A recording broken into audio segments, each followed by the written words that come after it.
It's time for another daily tip from Jerica Brown at Urban & Beyond Premier Properties. Hello first-time renters, this is Jerica. I wanted to do this video specifically for you so that you'll know what you'll need so that you can get an awesome first apartment. So the first thing that you need to know about getting your first apartment is whether you are speaking with a private landlord or an actual professional management company.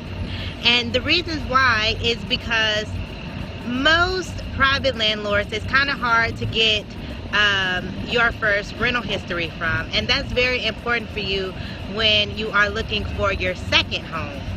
Third, you want to figure out if you want to get your first apartment by yourself or if you would like to get a roommate. There are some good and bads to that. I will shoot an actual video that's explaining more in detail what the differences are for you to get your own apartment by yourself and getting a roommate. Either way, this is a great thing to know first before going out to even look.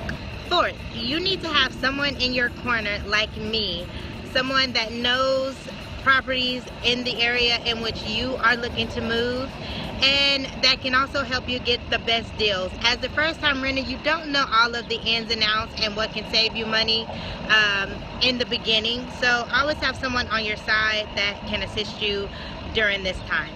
When your real estate agent or someone that is knowledgeable in the industry actually sets you up to go tour properties, make sure you already have all of the proper documents, all of the proper information, so that once you get there, if you find an apartment that you like, you can go ahead and lease it first versus waiting the very next day, which it could possibly be gone by then.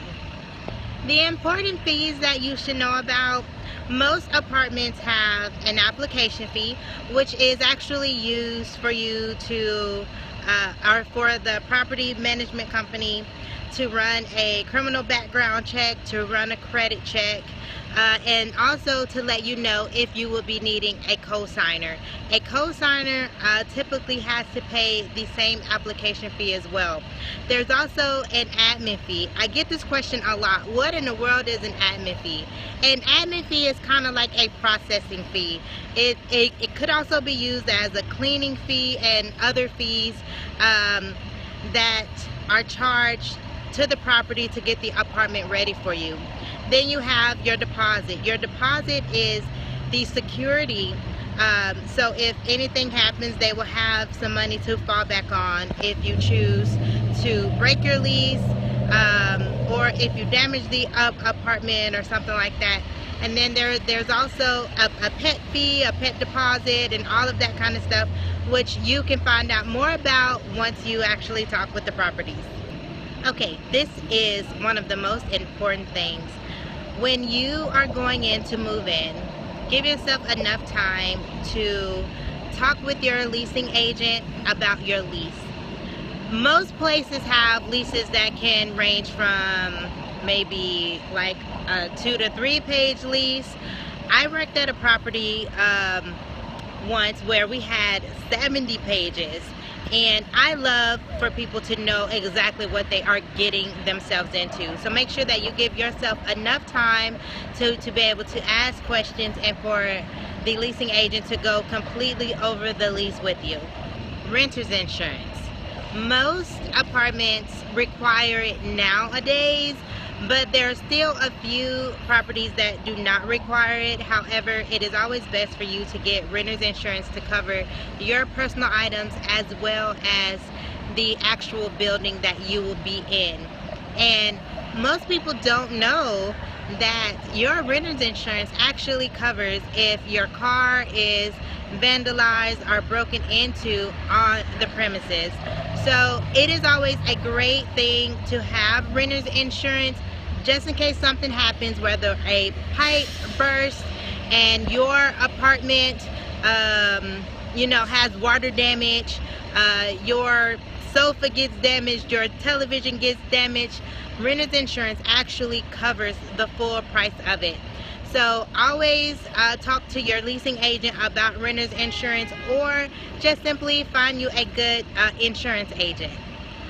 Actually, talk to your car insurance, because they also have amazing renter's insurance and great bundle deals.